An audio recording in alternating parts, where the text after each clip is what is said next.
नमस्कार। हम मौजूद हैं हर हाल में आपकी आवाज बनकर, बेखौफ आजाद आवाज।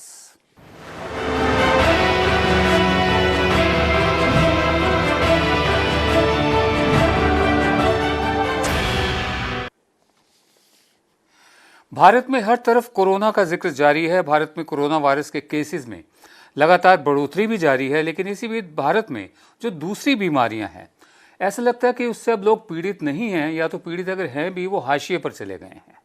सारा फोकस कोरोना पर है। कोरोना के कारण दूसरी बीमारियों से जूझ रहे लोगों को इलाज मिलने में काफी परेशानियों का सामना करना पड़ रहा है। द टेलीग्राफ की एक रिपोर्ट बताती है कि कोरोना वायरस के पहले 3 हफ्ते के दौरान टीबी, ट्यूबरकुलोसिस के लिए हर हफ्ते रजिस्टर करने वाले मरीजों की तादाद में 75% गिरावट आई है। इसका मतलब ये नहीं है कि टीबी 75% कम हो गई है। इसका ये मतलब है कि रजिस्टर करने वाले मरीजों में 75% की गिरावट आई, क्योंकि फोकस, प्रायोरिटी, प्राथमिकता कोरोना वायरस को दी जा रही है। रिपोर्ट कहती है कि इस गिरावट के कारण, ये जो संख्या में गिरावट आई है, टीबी से मरने वालों की तादाद बढ़ सकती है। जब इलाज नहीं होगा तो लोग मरेंगे और तादाद बढ़ सकती है। हेल्थ एक्सपर्ट्स के मुताबिक टीबी के केस डिटेक्ट होने और इलाज में मिलने हुई देरी के कारण लोगों की मौत होगी। वर्ल्ड टीबी रिपोर्ट 2019 के मुताबिक दुनिया के 27% ट्यूबरकुलोसिस के मरीज भारत में पाए जाते हैं। पहले टीबी को गरीबों की बीमारी माना जाता था। ये कई गरीबों की बीमारी नहीं है, अमीरों को भी होती है और एक क्योरेबल है। ये इसका इलाज है, लोग ठीक होते हैं, लेकिन जब उनको रजिस्टर नहीं किया जाएगा तो मरने वालों की तादाद बढ़ सकती है। भारत में हर दिन करीब 1200 लोगों की मौत इस बीमारी से होती है, टीबी से। भारत में हर साल करीब 20 लाख से ज्यादा लोग टीबी का शिकार होते हैं। मेरे साथ बातचीत के लिए हैं सीनियर डॉक्टर हैं, गायनेकोलॉजिस्ट है डॉक्टर पुनीत बेदी। डॉक्टर बेदी, बहुत शुक्रिया हमेशा की तरह अपना वक्त हमें देने का। मेरा पहला सवाल आपसे ये है कि एक महामारी को रोकने के लिए, कोरोना को रोकने के लिए, क्या हम एक दूसरी महामारी को न्योता दे रहे हैं एक तरह से? क्योंकि टीबी से होने वाली मौत की तादाद भी छोटी नहीं है, या हमारा हेल्थ सिस्टम इतना कमज़ोर है कि कोरोना वायरस के अलावा दूसरी बीमारियों को झेल पाने की हालत में नहीं है? दोनों बातें हैं। हेल्थ सिस्टम हमेशा ही से ही कमज़ोर था, कोरोना ने बिल्कुल उसको एक्सपोज कर दिया है।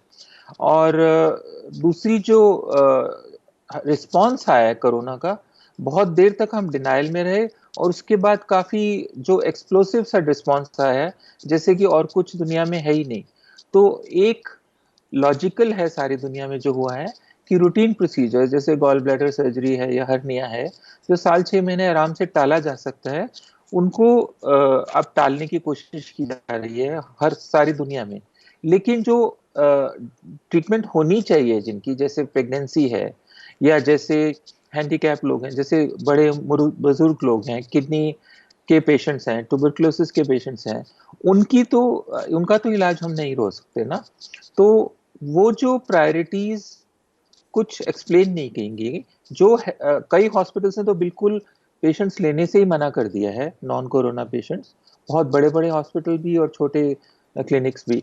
और जो जा रहे हैं उनके लिए ये लॉकडाउन के कारण आना जाना असंभव है बिल्कुल। जो गरीब लोग हैं वो किसी भी साधन से नहीं जा सकते।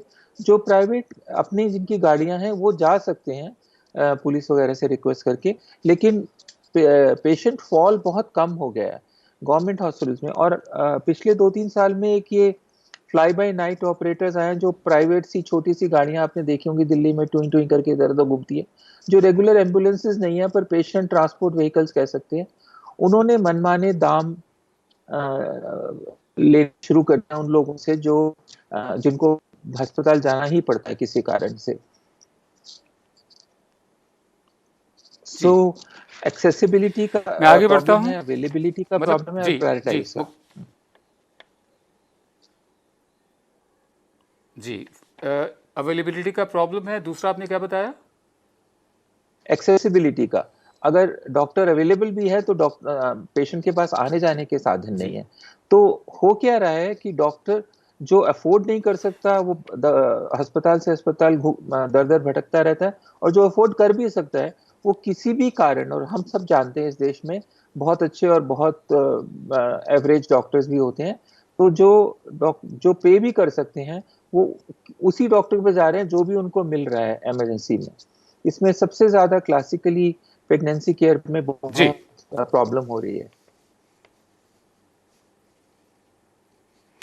जी, प्रेगनेंसी केयर में बहुत प्रॉब्लम हो रही है। और दूसरी बात ये है कि बहुत सारी रिपोर्ट्स ऐसी भी आ रही है कि जो दूसरी बीमारियों से लोग पीड़ित हैं, उनको डॉक्टर्स छूने तक को तैयार नहीं है कि पहले आप कोविड का अपना टेस्ट दिखाइए। आगरा में घटनाएं हुई हैं ऐसी, मर गए हैं लोग ऐसे, और जगह पर भी हुआ है। बहरहाल हम आगे बढ़ते हैं।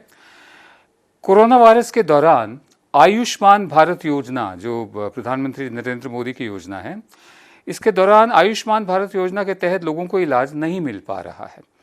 नेशनल हेल्थ अथॉरिटी के डेटा के मुताबिक अलग अलग बीमारियों के इलाज से जुड़ी 825 unique critical non Covid procedures जो हैं, प्रोसीजर्स में मतलब इलाज भी शामिल है, ऑपरेशन भी शामिल है, 825 unique critical non Covid procedures जो हैं में सरकारी और प्राइवेट अस्पतालों में फरवरी से अप्रैल के दौरान 20% की गिरावट आई है। जो कोरोना के केसेस नहीं थे लेकिन वैसे 825 यूनिक क्रिटिकल थे, उसमें 20% की गिरावट आई है। इसकी वजह डॉक्टर बेदी आपको बता भी रहे कि एक तो जा नहीं पा रहे, दूसरे अस्पताल भी लेने से मना कर रहे हैं, दूसरी बीमारियां जिनको हैं जो टल सकती हैं, इलेक्टिव प्रोसीजर्स जैसे होते हैं वो तो ठीक है, लेकिन जिनको डायलिसिस चाहिए, जिनको कैंसर है, जिनको और बीमारियां हैं, प्रेगनेंसी से रिलेटेड है, उसमें कमी आ रही है। कैंसर से जुड़े इलाज में 57% की गिरावट आई है। कार्डियोलॉजी में 76% की गिरावट आई है। जिनको दिल की बीमारी है, वो भी नहीं पहुंच पा रहे, उनको लिया भी नहीं जा रहा। गायनेकोलॉजी में, ऑब्स्टेटिक्स में कितनी गिरावट आई है? हमारी फिगर्स तो 26% कहती हैं, डॉक्टर बेदी बेहतर जानते हैं, बताएंगे। आयुष्मान भारत योजना में देश भर के 21,300 अस्पताल जुड़े हुए हैं। कोरोना वायरस के संक्रमण के दौरान दूसरी बीमारियों के मरीजों की संख्या में गिरावट देखी जा रही है, लेकिन संभावना ये भी है कि जब कोरोना खत्म होगा वैसे ही दूसरी बीमारियों के मरीजों का बोझ भी अस्पतालों पर बढ़ता चला जाएगा। मेरा दूसरा सवाल आपसे ये डॉक्टर बेदी, क्या कोरोना वायरस के दौरान दूसरी बीमारियों से जूझ रहे लोगों को भारत में उनके अपने ही हाल पर छोड़ दिया गया? आपने कहा कि जो डॉक्टर जिसको मिलता है उसके पास चला जाता है, लेकिन ये तो कोई नीति आपको दिखती है, पॉलिसी है इसके पीछे? एक छोटे कुछ समय लेके मैं आयुष की बात करना चाहूंगा। ये बड़े बाजे गाजे के साथ ये अनाउंस हुई थी स्कीम। जी मैंने 1 साल से इसकी वेबसाइट को ट्रैक कर रहा हूँ। इसमें कोई भी पॉलिसी क्लैरिफाइड नहीं है वेबसाइट पे। एक लिस्ट ऑफ प्रोसीजर्स है और एक पॉइंट है जहाँ पे आप देख सकते हैं आपको मिलेगा या नहीं, और लिस्ट ऑफ हॉस्पिटल्स है।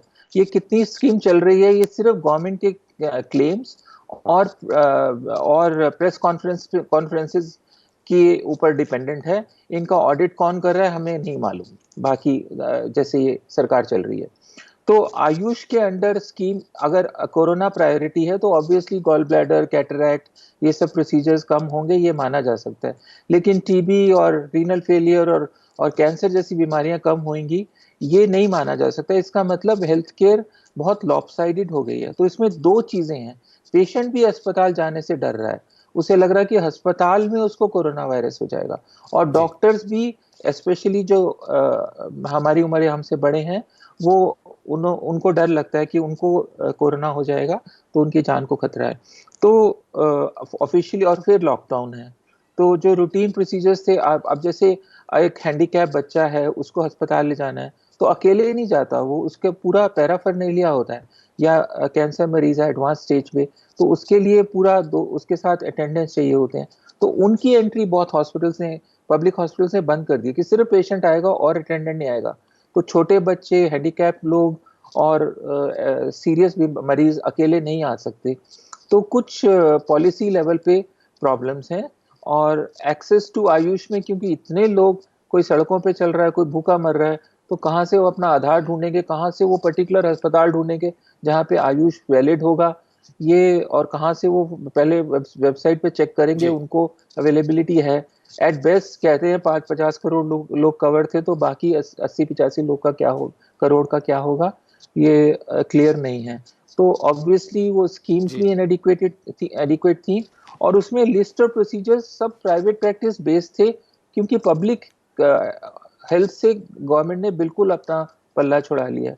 तो प्राइवेट प्रैक्टिस में कुछ प्रोसीजर्स ही प्रमोट करते हैं जिसमें पैसे बनते जी हैं, लेकिन बीमारी और महामारी का इलाज उनका पार्ट नहीं। जैसे ट्यूबरकुलोसिस और कोरोना जैसी चीजें ये प्रायोरिटी में नहीं जी होती प्राइवेट प्रैक्टिस के। या जी, मैं आगे बढ़ता हूँ। भारत में कोरोना वायरस के मामले 49,000 के पार जा चुके हैं। अब तक इस वायरस से 1600 से ज़्यादा लोग मर चुके हैं। 5 मई को भारत में 24 घंटे में कोरोना वायरस के 3,875 मामले सामने आए। 5 मई को, कल की बात है ये, 24 घंटे में।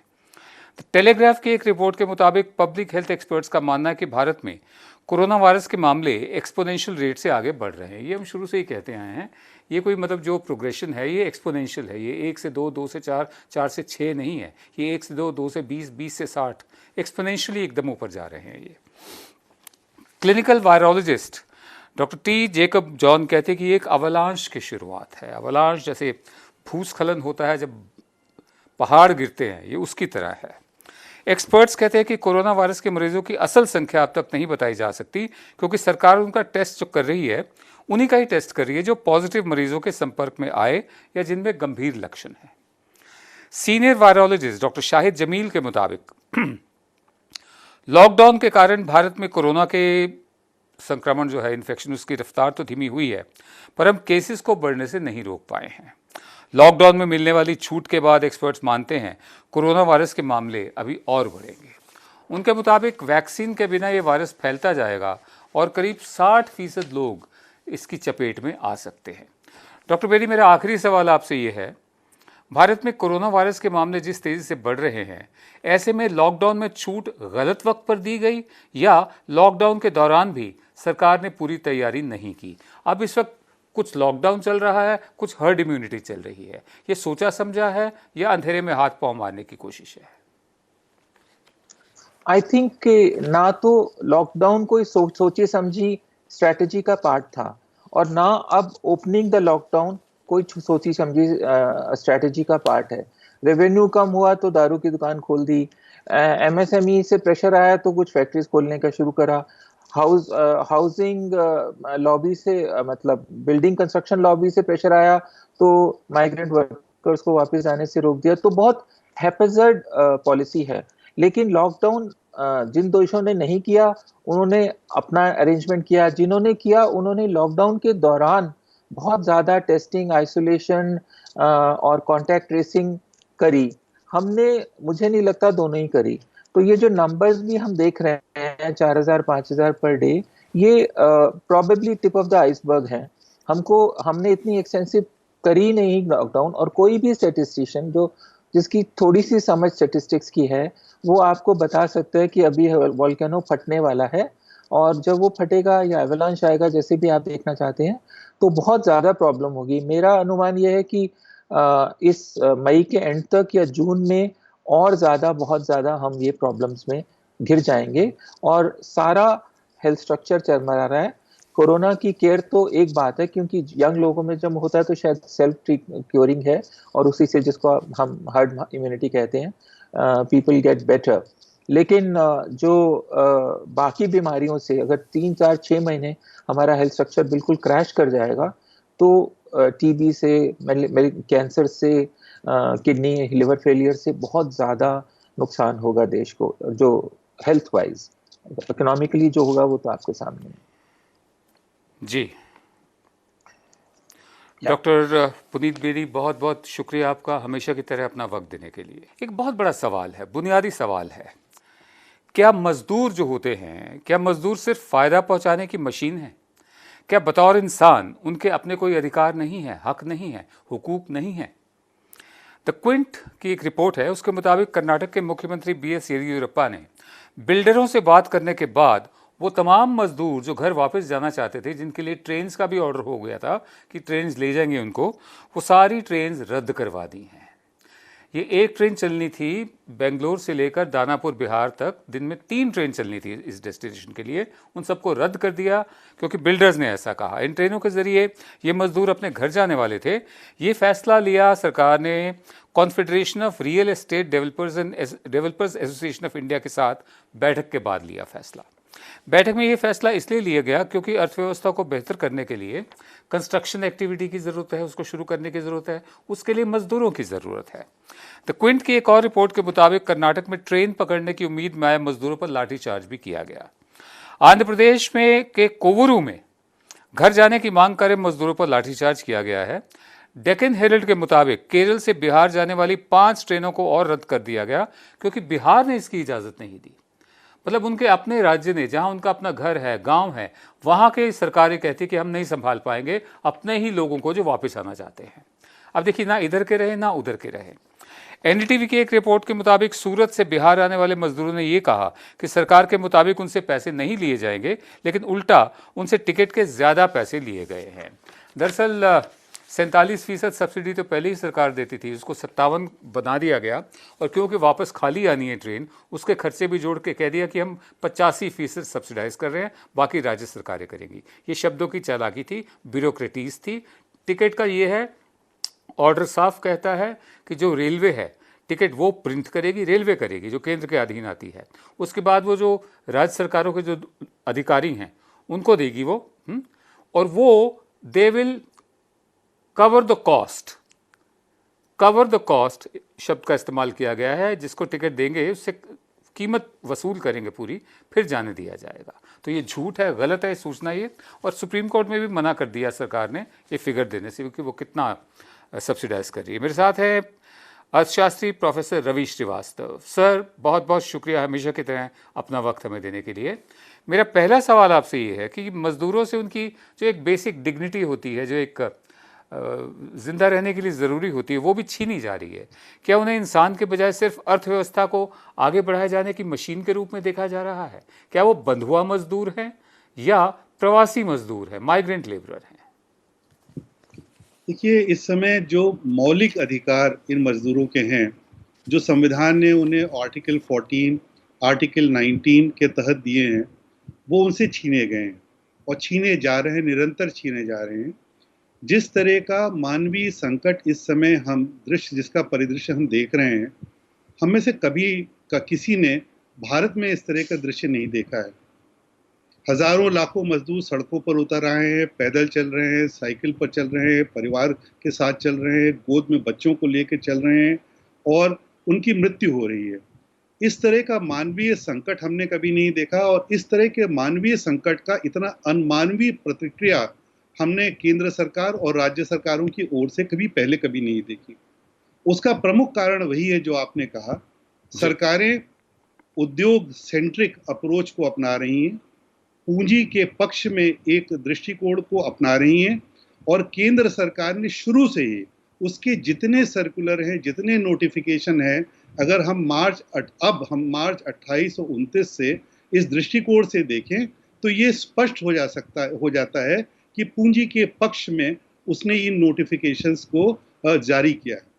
आप उनका केंद्र सरकार के 28 और 19 मार्च के पहले तो इस बात को देखें कि जब इस वायरस का अता पता नहीं था, और जब इन प्रवासी मजदूरों को घर जाने की छूट दी जा सकती थी मार्च में, तब इनको छूट नहीं दी गई। अनायास बसों को बंद कर दिया गया, ट्रेन की गाड़ियों को बंद कर दिया गया, हवाई जहाजों को बंद कर दिया गया। उसके बाद 28-29 को जब वे सड़क पर निकले तो उनको घेर के वापस शेल्टर्स में डाला गया, और उसके बाद 19 अप्रैल का आप उनका इसका नोटिफिकेशन देखें, रेलवेज का 1 मई को देखें और केंद्र सरकार का 3 मई को देखें, और परिदृश्य बिल्कुल साफ हो जाता है। कभी भी केंद्र सरकार की मंशा नहीं थी कि इन मजदूरों को इनकी डिग्निटी, इनके अधिकार मिले। जी, मैं आगे बढ़ता हूं। उद्योग जगत को राहत पहुंचाने के लिए सरकार ने जो वर्क प्लेस है, जहां काम होता है, उससे जुड़े कई नियमों में ढील दी है। वही बात जो प्रोफेसर श्रीवास्तव बता रहे हैं, उसी को आगे बढ़ाते हुए बिजनेस स्टैंडर्ड की रिपोर्ट के मुताबिक सरकार के इस कदम से उद्योग जगत को, इंडस्ट्री को राहत तो मिलेगी, लेकिन ये राहत जो है कर्मचारियों के लिए परेशानी का सबब बन सकती है। सरकार के फैसले के मुताबिक इंडस्ट्री के कर्मचारियों को मेडिकल इंश्योरेंस देना अब ज़रूरी नहीं होगा। ये देखिए, ये जो प्रोफेसर श्रीवास्तव बता रहे हैं, ध्यान उद्योग की तरफ ज़्यादा है, मजदूरों की बेहतरी, वेलफेयर की तरफ है ही नहीं। पब्लिक ट्रांसपोर्ट ना चलने की स्थिति में ही कंपनियां कर्मचारियों को ट्रांसपोर्ट की सुविधा देंगी। वरना अपने आप आइए, कोई मेडिकल इंश्योरेंस नहीं है, अपने खतरे पर आइए। सिर्फ कंस्ट्रक्शन साइट्स पर ही कर्मचारियों के रहने की व्यवस्था करनी होगी। कंपनियों को ये सुनिश्चित करना होगा कि उनके कर्मचारियों के मोबाइल में आरोग्य सेतु ऐप हो, ताकि उनको ट्रेस किया जा सके, ट्रैक किया जा सके अगर कोई नहीं भी आना चाहे। अब कंपनियों के लिए कार्यस्थल को, जहाँ काम होता है, चाहे वो फैक्ट्रियाँ हों या जहाँ कंस्ट्रक्शन साइट्स हो, डिसइंफेक्ट करना भी ज़रूरी नहीं होगा। शिफ्ट के बीच 1 घंटे के ज़रूरी गैप को भी सरकार ने हटा दिया है।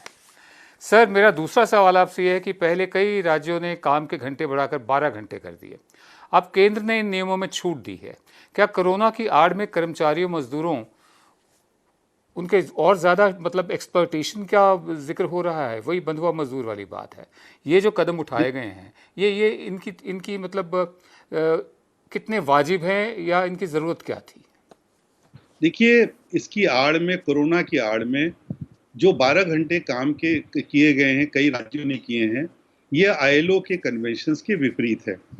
और इसके साथ साथ जो आपने देखा कि पहले केंद्र सरकार ने कुछ नोटिफिकेशन जारी किया, कुछ गाइडलाइन जारी किए और उनमें बराबर ढील दिया, और जितनी भी ढील दी जा रही है वो मजदूरों के पक्ष में नहीं है, न मजदूरों के स्वास्थ्य के पक्ष में है, न मजदूरों के काम की स्थिति के पक्ष में है। और सबसे बड़ी बात यह है कि मजदूरों का जो एक चुनाव का अधिकार है, वो काम करें या ना करें, कहाँ करें, और वो उनकी जो राइट टू मोबिलिटी है, राइट टू मोबिलिटी तो बाद में जाती है। देखिए, इस समय प्रहार उनके राइट टू लाइफ पर है, उनके बेसिक राइट पर है, ह्यूमन डिग्निटी पर है। और लगातार केंद्र सरकार उस दिशा में बढ़ रही है और राज्य सरकार भी उसको उसी दिशा में बढ़ावा दे रहे हैं। मैं ये नहीं कहूँगा कि केंद्र सरकार की सबसे बड़ी जिम्मेदारी है, क्योंकि केंद्र सरकार ने लॉकडाउन जारी किया, लेकिन केंद्र सरकार के इशारों पर राज्य सरकार भी उसी दिशा में बढ़ रहे हैं। कर्नाटक का आपने देखा, कर्नाटक की सरकार कोई भी कदम ऐसा नहीं उठाएगी अगर उसे केंद्र सरकार से छूट नहीं मिलती है। तो ये परिस्थिति आज देश में बनी है। जी जी। कोरोना वायरस और लॉकडाउन के बीच बेरोजगारी की दर भारत में बढ़ती जा रही है। Centre for monitoring Indian economy (CMIE) के डेटा के मुताबिक 3 मई को खत्म हुए हफ्ते में बेरोजगारी की दर 27.11% पर पहुंच चुकी है। इस रिपोर्ट का टाइटल है the jobs blood bath of April 2020। अप्रैल 2020 के महीने का नौकरियों का रक्त स्नान, अगर इसकी तर्जुमा करना हो तो, जॉब्स ब्लड बाथ अप्रैल। इस रिपोर्ट के मुताबिक मार्च से अप्रैल के बीच हर 4 में से 1 इंसान ने अपना रोजगार खोया है, 1 महीने में ही। रिपोर्ट के मुताबिक इस दौरान करीब 12 करोड़ लोगों ने अपनी नौकरियां गंवाई हैं। रिपोर्ट में यह संभावना भी जताई गई है कि संगठित ऑर्गेनाइज्ड और असंगठित अनऑर्गेनाइज्ड सेक्टर, दोनों ही सेक्टर्स में काम करने वाले लोग गरीबी की ओर जा सकते हैं, गरीबी की रेखा के नीचे जा सकते हैं।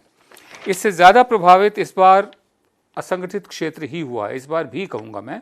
जो अनऑर्गेनाइज सेक्टर है, पहले हुआ था नोटबंदी से, अब इस दफ़े हुआ है। और सबसे ज़्यादा ख़राब हालत इस वक्त दिहाड़ी मजदूरों की है। CMIE के चीफ एग्जीक्यूटिव महेश व्यास ने इसे ह्यूमन ट्रेजिडी करार दिया है, जैसा प्रोफेसर श्रीवास्तव बता रहे हैं। मानवीय संकट है बहुत बड़ा।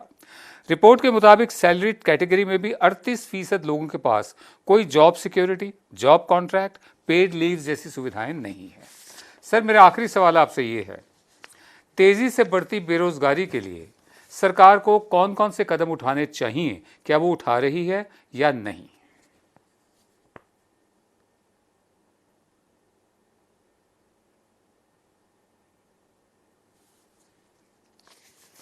मैं सर एक बार फिर मैं पढ़ देता हूं।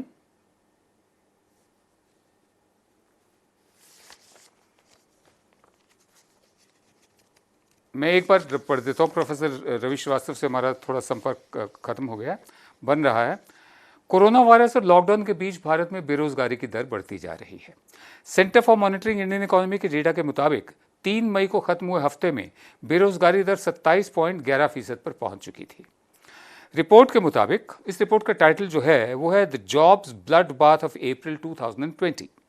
रिपोर्ट के मुताबिक मार्च से अप्रैल के बीच हर 4 में से 1 इंसान ने अपना रोजगार गंवाया है, पिछले महीने में ही। रिपोर्ट के मुताबिक 12 करोड़ लोगों ने अपनी नौकरियां गंवाई हैं, पिछले महीने में ही। रिपोर्ट में यह संभावना जताई गई है कि संगठित और असंगठित ऑर्गेनाइज्ड और अनऑर्गेनाइज सेक्टर दोनों ही क्षेत्रों में काम करने वाले लोग गरीबी की ओर जा सकते हैं। सबसे ज़्यादा प्रभावित इस बार भी अनऑर्गेनाइज सेक्टर ही हुआ है और सबसे ज़्यादा खराब हालत इस वक्त दिहाड़ी मजदूरों की है। CMIE के चीफ एग्जीक्यूटिव महेश व्यास ने इसे ह्यूमन ट्रेजेडी करार दिया है। रिपोर्ट के मुताबिक सैलरीड कैटेगरी में भी 38% लोगों के पास कोई जॉब सिक्योरिटी, कोई जॉब कॉन्ट्रैक्ट, पेड लीव जैसी सुविधाएं नहीं हैं। प्रोफेसर श्रीवास्तव से हमारा संपर्क नहीं बन पा रहा, तो मेरे सहयोगी, अब माफ़ करें, संपर्क हमारा बन गया है। जी प्रोफेसर साहब, मैं आपसे जानना चाहता हूं कि तेज़ी से बढ़ती बेरोजगारी के लिए सरकार को क्या उपाय करने चाहिए, जो करने चाहिए क्या वो कर रही है? देखिए, जिस एक जो लॉकडाउन का इंडेक्स है उसमें केंद्र सरकार इस समय सबसे स्ट्रिक्ट लॉकडाउन के लिए मानी जा रही है, नंबर 1 पर। उसी तरह से इकोनॉमिक रिस्पांस का जो इंडेक्स है उसमें इस समय भारत सरकार सबसे निचली श्रेणी पर है, अर्थात अपर्याप्त इकोनॉमिक रिस्पांस अब तक आया है। और ये इतना कहना ही इस समय पर्याप्त होगा कि जो कदम केंद्र सरकार को उठाने चाहिए अर्थव्यवस्था को दोबारा क्रियाशील बनाने के लिए, वो कदम पर्याप्त रूप से नहीं उठाए जा रहे हैं। जी, बहुत बहुत धन्यवाद आपका प्रोफेसर रवि श्रीवास्तव, हमेशा की तरह अपना समय देने के लिए। आज समय थोड़ा कम था, इसकी मैं माफ़ी चाहता हूँ, और अगली दफ़े जब हम मिलेंगे तो मैं ध्यान रखूँगा कि मैं कम बोलूँ, आप ज़्यादा बोलें। बहुत बहुत धन्यवाद आपका। केंद्र सरकार ने पेट्रोल और डीजल पर लगने वाली एक्साइज ड्यूटी में भारी इजाफा कर दिया है। पेट्रोल पर प्रति लीटर एक्साइज ड्यूटी में 10 रुपये और डीजल पर 13 रुपये की बढ़ोतरी की गई है। इसके साथ ही दिल्ली, उत्तर प्रदेश जैसे राज्यों में शराब की कीमत भी बढ़ा दी गई है। पी चिदम्बरम जो हमारे फाइनेंस मिनिस्टर हैं, उनका ये कहना है कि नया टैक्स लगाना या टैक्स बढ़ाना तभी सही होता है जब अर्थव्यवस्था फल फूल रही हो और नागरिकों के पास हैसियत हो टैक्स देने की। उन्होंने ये भी कहा कि सरकारों को संकट के समय में लोगों को पैसा देना चाहिए, एम्पावर करना चाहिए, मजबूत करना चाहिए, ना कि जनता से पैसे लेने चाहिए। पी चिदम्बरम के मुताबिक नया टैक्स परिवारों को कंगाल बना देगा। सरकारों को अपने घाटे को पूरा करने के लिए उधार लेना चाहिए, ना कि टैक्स का बोझ देना चाहिए, वो भी उस वक्त जब आर्थिक गतिविधि रुकी हुई हो। बहरहाल, लेकिन जैसा रिकॉर्ड हमें बताता है कि सरकार इधर से भी उधर से भी जहाँ जहाँ से भी मिले ले रही है, दे नहीं रही, एम्पावर नहीं कर रही। बहुत लोग कह चुके हैं कि चाहे उधार लेना पड़े, चाहे नोट छापने पड़े। हाँ, इस वक्त ज़रूरत है जनता को एम्पावर करने की, उनके हाथ में परचेजिंग पावर देने की, ताकि वो ख़रीदारी कर सके, जिससे मांग और बढ़े, प्रोडक्शन और बढ़े, अर्थव्यवस्था रिवाइव हो। बहरहाल, सियाने लोग हैं सरकार के पास, हम उम्मीद करते हैं कि सही सलाह देंगे। कल रात आपसे फिर मुलाकात होगी, तब तक के लिए इजाज़त दीजिए। नमस्कार।